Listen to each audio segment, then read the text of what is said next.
Imagine waking up and your wrist buzzes to tell you to cancel tomorrow's morning run because your baseline metrics show you're getting sick. Welcome to the Deep Dive.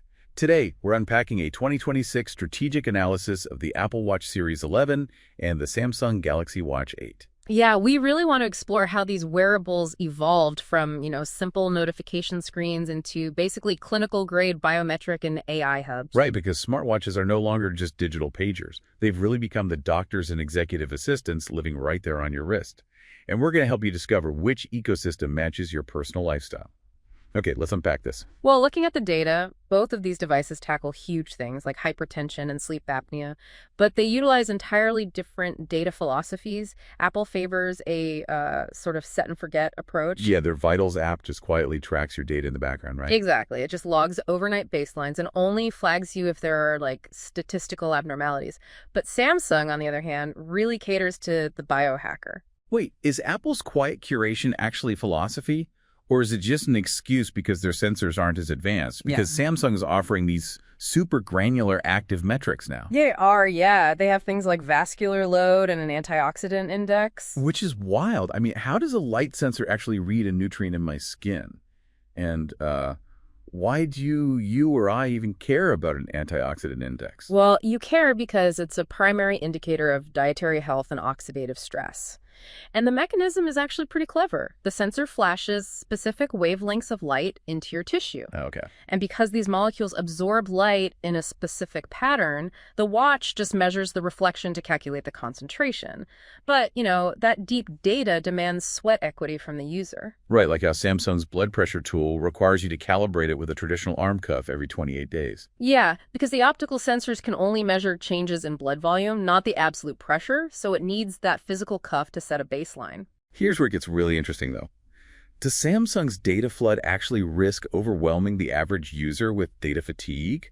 I mean, contrasting that with Apple's low-friction, curated alerts, Apple just seems more sustainable. The analysis definitely points to that, yeah. And this fundamental split in how the brands handle your physiological data perfectly mirrors how they approach computing and AI. Oh, absolutely. Because Samsung relies on Google Gemini to handle, complex stream of consciousness queries and draft emails. Right, they want the watch to be your primary brain, while Apple leans on Apple Intelligence, focusing more on predictive smart stack widgets. Yeah, widgets that just magically know you want the weather at 8 in the morning. Or an AI workout buddy. Exactly. But there's a catch with generative AI. It requires a lot of battery efficiency to maintain it.